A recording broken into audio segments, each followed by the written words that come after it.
नमस्कार, मैं आपका दोस्त राकेश आप सभी का स्वागत करता हूं आपके यूट्यूब चैनल अनसुलझी कहानियां में। दोस्तों, अगर आपको आज की कहानी पसंद आए तो वीडियो को लाइक, शेयर और चैनल को सब्सक्राइब करना ना भूलें और ऐसे ही वीडियोस पाने के लिए हमारे चैनल पर विजिट करें। तो चलिए चलते हैं आज की कहानी की ओर। मेरा नाम शिवराज है। मैं एक छोटे से गांव का मुखिया हूँ। ये 300 लोगों का एक गांव है। मैं 20 साल से इस गांव का मुखिया हूँ। मैंने 20 सालों में इस गांव पर बहुत सी समस्याओं को आते देखा है और मैंने उन समस्याओं का हल भी निकाला है। लेकिन कुछ दिनों पहले एक ऐसी समस्या इस गांव पर आई जिससे निपट पाना इस गांव के लिए बहुत मुश्किल था। मेरे लिए बहुत मुश्किल था। कुछ दिन पहले की बात है। मेरे गांव का एक लड़का सुबह सुबह भागते हुए मेरे घर आया और जोर जोर से आवाज़ें देने लगा। मुखिया जी, जल्दी चलिए, देखिए वहाँ क्या हुआ है। वह बहुत घबराया हुआ था। मैं भी उसकी आवाज़ सुनकर थोड़ा परेशान हो गया था। फिर मैंने उससे पूछा, क्या हुआ है? उसने कहा, आप मेरे साथ चलिए, मुझे आपको कुछ दिखाना है। फिर मैं भी उसके साथ जाने लगा। वो मुझे गांव के बीचों बीच ले गया। वहाँ बहुत भीड़ लगी हुई थी।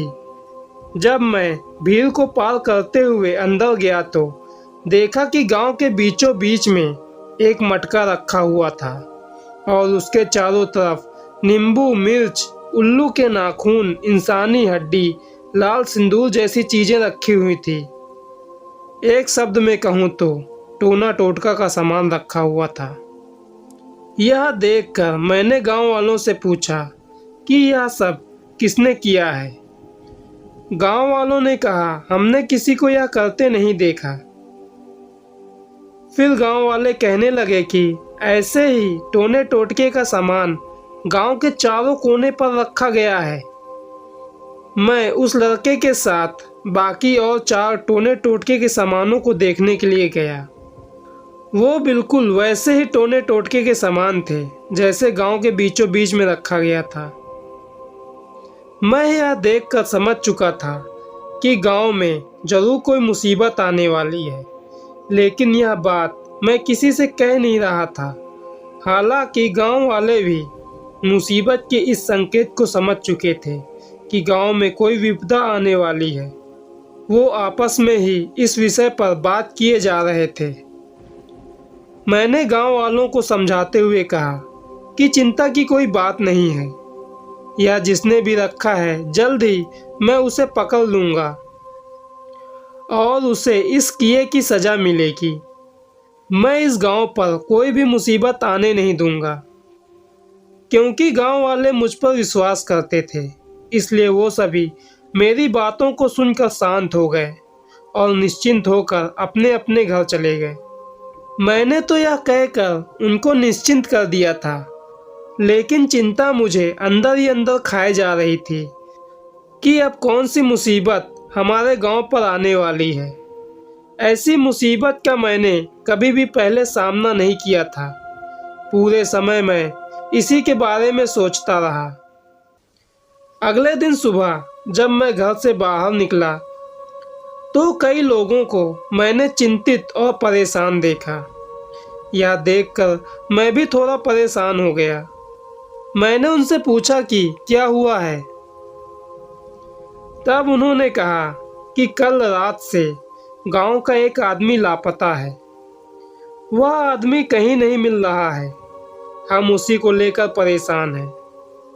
फिर मैंने उस आदमी का नाम पूछा। उन्होंने उस आदमी का नाम विमलेश बताया। फिर मैं विमलेश के घर चला गया। विमलेश के घर वालों का रो रो कर बुरा हाल था। मैंने विमलेश के घर वालों को दिलासा देते हुए कहा कि रोने धोने से कुछ नहीं होगा, चिंता मत करो, मैं विमलेश का पता लगाने की कोशिश करता हूँ। उसके बाद मैं उनके घर से बाहर चला आया और अपने कुछ आदमियों को विमलेश को ढूंढने के काम पर लगा दिया। हमारे गांव के पास एक घना जंगल है। मैंने उस जंगल में भी विमलेश को ढूंढने के लिए आदमी भेजे। पूरा दिन विमलेश को ढूंढा गया, लेकिन विमलेश नहीं मिला। मेरे सारे आदमी भी वापस लौट आए थे। उन्होंने कहा कि मुखिया जी, विमलेश हमें कहीं नहीं मिला। फिर मैंने विमलेश के घर वालों को और गांव वालों को समझाते हुए कहा, कल सुबह हम सभी फिर से विमलेश को ढूंढेंगे। अभी के लिए सभी लोग अपने अपने घर चले जाइए। उसके बाद सभी लोग अपने अपने घर चले गए और मैं भी अपने घर चला आया। अगले दिन सुबह फिर से एक खबर आई कि गांव का एक आदमी लापता हो चुका है। यह आदमी विमलेश नहीं था, यह गांव का दूसरा आदमी था जिसका नाम सुभाष था।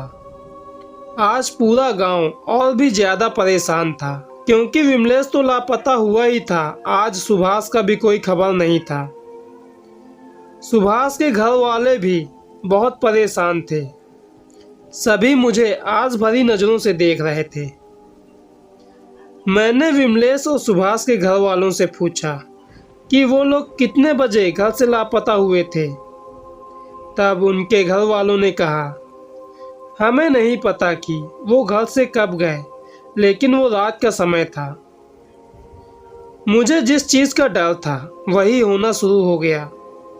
मुझे पहले से ही आशंका थी कि कुछ बुरा होने वाला है, लेकिन इतना बुरा होगा यह मुझे नहीं पता था। पूरे दिन विमलेश और सुभाष को ढूंढा गया, लेकिन वो दोनों कहीं नहीं मिले। उनके रिश्तेदारों को भी फ़ोन किया गया, लेकिन उनके रिश्तेदारों को भी उनके बारे में कुछ पता नहीं था। अगले दिन फिर से गांव का एक और आदमी लापता हो चुका था। अब पूरे गांव में डर का माहौल बन चुका था। बड़े पद के साथ बड़ी जिम्मेदारियां भी कंधों पर होती है। अब उन सभी को ढूंढना और गांव से डर के माहौल को हटाने की जिम्मेदारी मेरे कंधे पर आ चुकी थी। मैंने गांव वालों से कहा कि मुझे लगता है कि हमारे गांव को किसी की बुरी नज़र लग चुकी है और अब हमें एक साथ मिलकर इस समस्या से निपटना होगा। ऐसी घटना दोबारा ना हो, इसलिए हम लोगों को रात के समय गांव में पहरेदारी करनी होगी। मैंने गांव वालों में से ही कुछ चुनिंदा लोगों को चुना जो शरीर से तंदुरुस्त हों और जिनको डर कम लगता हो। मैंने उनकी एक टीम बनाई। टोटल उस टीम में 20 लोग थे। उसके बाद मैं रात होने का इंतजार करने लगा। समय के बीतने के साथ रात का घना अंधेरा चारों तरफ फैल चुका था। रात हो चुकी थी। हम सभी 4-4 लोगों की टुकड़ी बनाकर गांव के चारों तरफ फैल गए। हमारे पास हथियार के तौर पर एक एक लाठी थी और मैंने अपने पास एक गन रख लिया था। हम सभी बहुत चौकन्ने होकर गांव की पहरेदारी कर रहे थे। करीब रात के 2 बजे एक जोरदार आवाज आई। यह किसी के चिल्लाने की आवाज़ थी। यह उन्हीं लोगों की आवाज़ थी जो पहरेदारी कर रहे थे।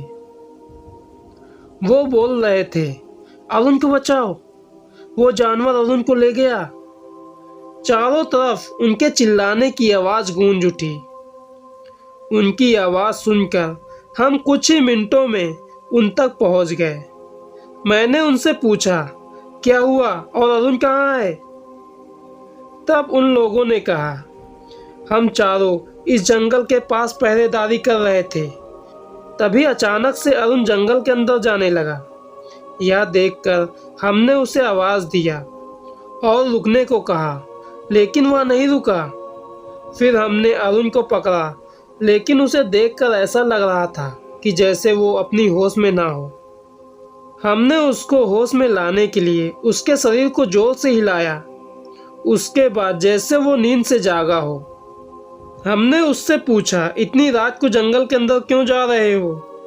तब अरुण ने हैरानी भरी नज़रों से हमें देखते हुए कहा, मैं इतनी रात को जंगल के अंदर क्यों जाऊंगा? हम अरुण के ऐसी बातों से हैरान थे। उसके बाद हम लोग फिर से गांव की तरफ वापस आने लगे। तभी अचानक फिर से अरुण जंगल की तरफ जाने लगा। उसे जंगल की तरफ जाते देख हमने उसको रोका। वो फिर से मदहोश हो चुका था। हमने उससे चिल्लाकर पूछा कि जंगल के अंदर क्यों जा रहे हो? तब जैसे उसे होश आया। फिर अरुण ने कहा, पागल हो क्या? मैं जंगल के अंदर क्यों जाऊंगा? तब हमने कहा, नाटक मत कर, सच सच बता कि जंगल के अंदर क्यों जा रहा था। लेकिन जैसे वो इन सभी चीज़ों से अनजान था, वो बस यही कह रहा था कि इतनी रात को मैं जंगल के अंदर क्यों जाऊंगा। उसकी बातों को सुनकर हम लोगों को उस पर गुस्सा आ रहा था। हमने कहा, चलो गांव में मुखिया जी को यह बात बताऊंगा कि तुम जंगल में जा रहे थे। फिर हम लोग गांव की तरफ वापस आने लगे। तभी अरुण ने कहा, तुम लोगों को कुछ सुनाई दे रहा है? हमने कहा, नहीं, हमें कुछ भी नहीं सुनाई दे रहा है। तभी अरुण ने फिर से कहा, ध्यान से सुनो, किसी के पायल पहनकर चलने की आवाज़ आ रही है। ये आवाज़ शायद इस जंगल के अंदर से आ रही है। हमने कहा, यह तेरा भ्रम है, ऐसी कोई भी आवाज़ नहीं आ रही है। उसके बाद अरुण बिना कुछ कहे जंगल की तरफ जाने लगा। हम भी उसके पीछे ही थे।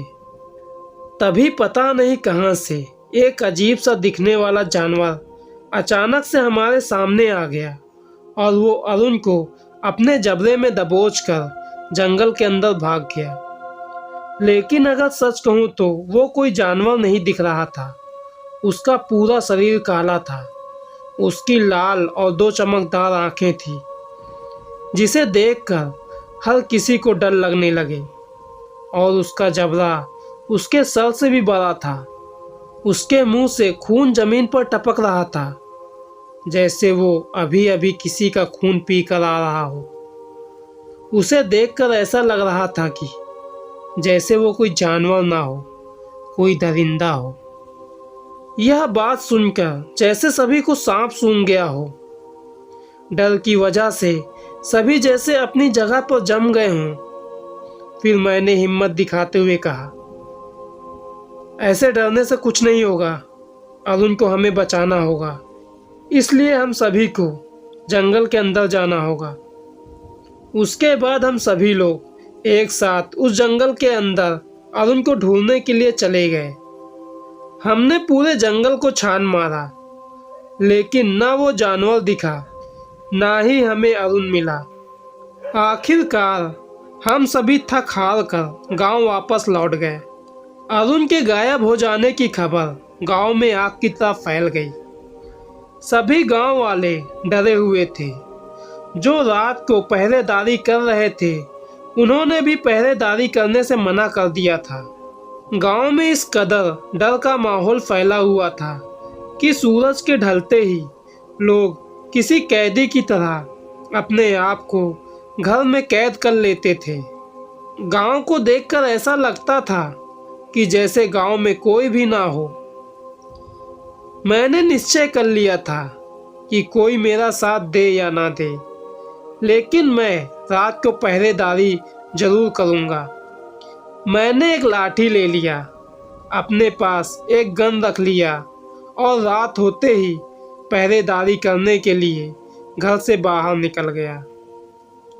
पूरे गांव में सन्नाटा पसरा हुआ था।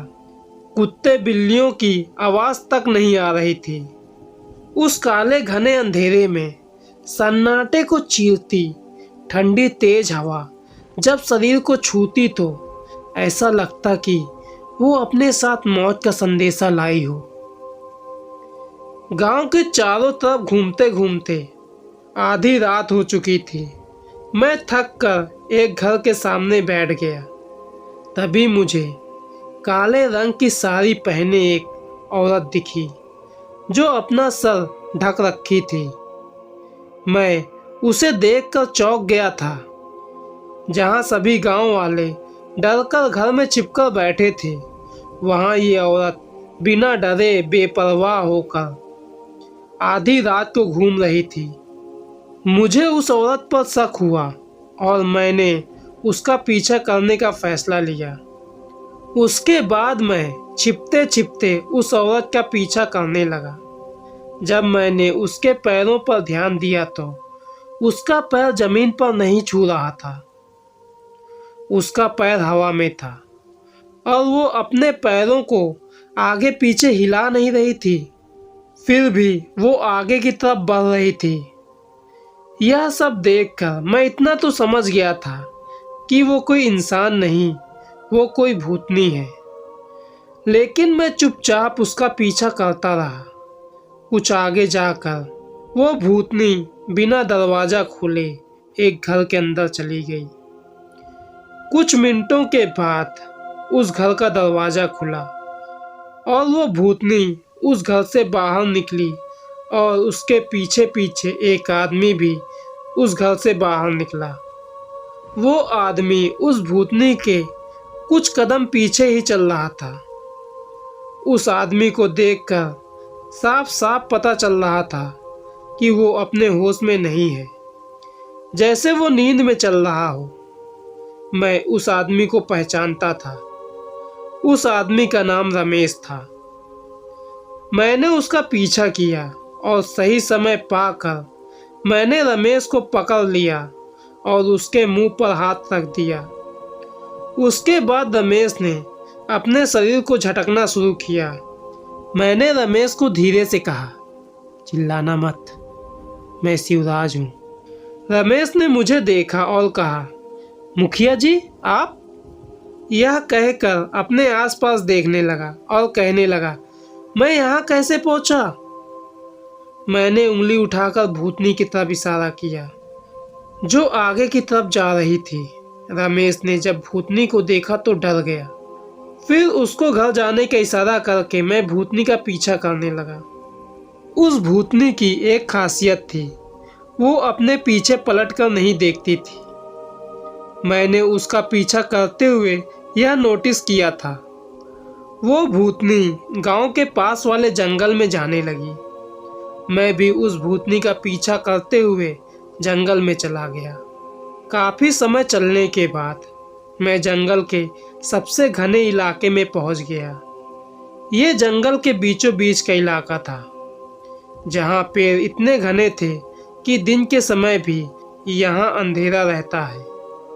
यह देखकर मैं डर तो गया था, लेकिन रुका नहीं। उस भूतनी का पीछा करता रहा। कुछ दूरी चलने पर एक आग की रोशनी दिखी। वो भूतनी उसी रोशनी की तरफ जा रही थी। कुछ दूरी आगे जाने के बाद मुझे वहाँ पर एक 70 से 80 साल का बुजुर्ग आदमी दिखा, जो एक जलती हुई आग के पास बैठा हुआ था। वो तांत्रिक लग रहा था, क्योंकि उस आग के पास बहुत सारे तंत्र मंत्र के सामान रखी हुई थी। चारों तरफ इंसानी हड्डी और बीच में एक इंसानी खोपड़ी रखी हुई थी। वो दृश्य बहुत ही डरावना था। उस तांत्रिक के पास पहुंचते ही वो भूतनी गायब हो गई। यह देखकर मैं तुरंत एक पेड़ के पीछे जाकर छिप गया। वो तांत्रिक जोर जोर से हंसते हुए कहने लगा, मुखिया जी, छिपने का कोई फायदा नहीं है, यहाँ आ जाइए। मैं भी सोचने लगा कि अब तो उस तांत्रिक ने देख ही लिया है, अब छिपने का कोई भी फायदा नहीं है। इसलिए मैं उसके सामने चला गया। उस तांत्रिक ने मुझे उस आग के पास बैठने का इशारा किया। मैं भी उसी आग के पास बैठ गया।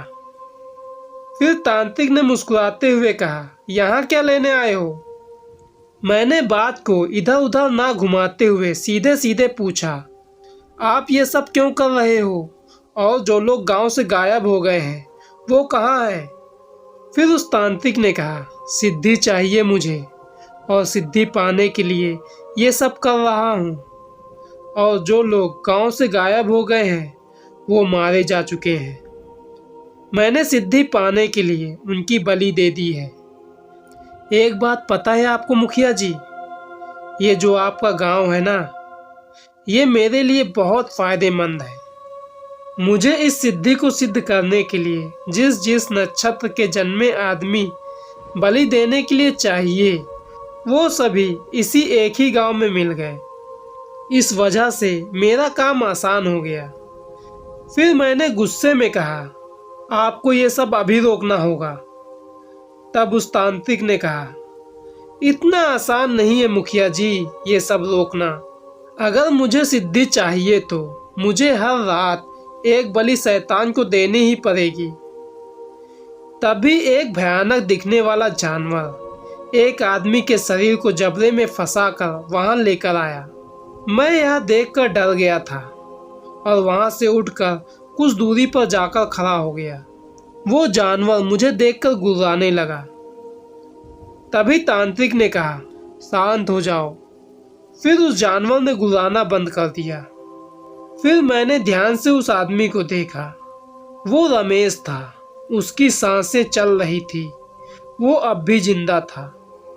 तांत्रिक ने मुस्कुराते हुए कहा, मैंने शांति से सम्मोहन शक्ति के प्रयोग से इसको लाने की कोशिश की, लेकिन आपने मुखिया जी इसे लाने नहीं दिया, इसलिए मैंने फिर इसको भेजा। साधना अधूरा नहीं छोड़ सकते ना। वो तांत्रिक मुझसे इस अंदाज में बात किए जा रहा था कि जैसे उसका कोई कुछ बिगाड़ नहीं सकता। मुझे उस तांत्रिक पर गुस्सा आ रहा था, लेकिन जब मैंने रमेश की ऐसी हालत देखी तो अब मुझ पर कंट्रोल नहीं रहा। मैंने गन बाहर निकाला और उस तांत्रिक पर तान दिया और कहा, 5 मिनट है तुम्हारे पास। अपना सारा सामान बटोरो और यहाँ से दफा हो जाओ, वरना सारी की सारी गोलियां तेरे शरीर के पार हो गई। वो जानवर मुझ पर फिर से गुर्राने लगा। तब उस तांत्रिक ने अपने उस जानवर को शांत कराते हुए कहा, शांत हो जाओ। इस आदमी ने अभी तक मेरी ताकत देखी नहीं है। लगता है इसको मेरी ताकत दिखानी पड़ेगी। तभी एक धम सी आवाज आई और पूरा जमीन कांपने लगा। ऐसा लग रहा था कि जैसे भूकंप आ गया हो। मेरी नज़र जमीन पर गई। जमीन पर बड़ी बड़ी दरारें पड़ना शुरू हो गई। जमीन फटना शुरू हो गया। उन दरारों से गर्म लावे बाहर को बहना शुरू हो गई। जो आसपास के पौधे थे वो जलना शुरू हो चुकी थी। आसपास के सारे पेड़ जैसे मुझ पर गिरना शुरू हो चुके थे। यह देखकर मैं वहां से भागने लगा। भागते हुए मुझे ऐसा लग रहा था कि जैसे आज दुनिया का अंत हो जाएगा। किसी तरह से मैं इन सभी चीज़ों से बचते हुए जंगल से बाहर निकल गया। मेरा पैर गड्ढे में पड़ने की वजह से मैं ज़मीन पर गिर गया। मेरी सांसें फूल चुकी थी। जब मैंने जंगल की तरफ पलट कर देखा तो वहाँ ऐसा कुछ भी नहीं था। सब कुछ पहले के जैसा सामान्य था। ना कोई पेड़ गिरा हुआ था, ना कोई ज़मीन में दरारें पड़ी थी। यह देखकर मैं हैरान था, ये कैसे हो सकता है। मैं रमेश को नहीं बचा सका, यह सोचकर मैं दुखी था। लेकिन अब मैं जंगल के अंदर नहीं जा सकता था, क्योंकि अभी तक जो भी मेरे साथ हुआ वो जरूर उसी तांत्रिक की शक्ति थी। इस घटना ने मुझे अंदर से झंझोर कर रख दिया था। आखिरकार वो तांत्रिक कौन था और कितना शक्तिशाली था, ये मुझे जानना होगा। वो कौन सी सिद्धि पाना चाहता था, ये जानना होगा। उस तांत्रिक से अपने गांव को कैसे बचा सकता हूँ, ये सोचना होगा। मेरे मन में बहुत सारे प्रश्न थे जिसका उत्तर मुझे ढूंढना होगा। इस कहानी को सुनकर आपके भी मन में बहुत सारे प्रश्न होंगे, लेकिन इसका उत्तर आपको इस कहानी के अगले भाग में सुनने को मिलेंगी। इसलिए चैनल को सब्सक्राइब करके बेल आइकन को ऑल पर सेट कर लीजिए, ताकि इस कहानी का अगला भाग अपलोड करते ही आपको नोटिफिकेशन मिल जाए।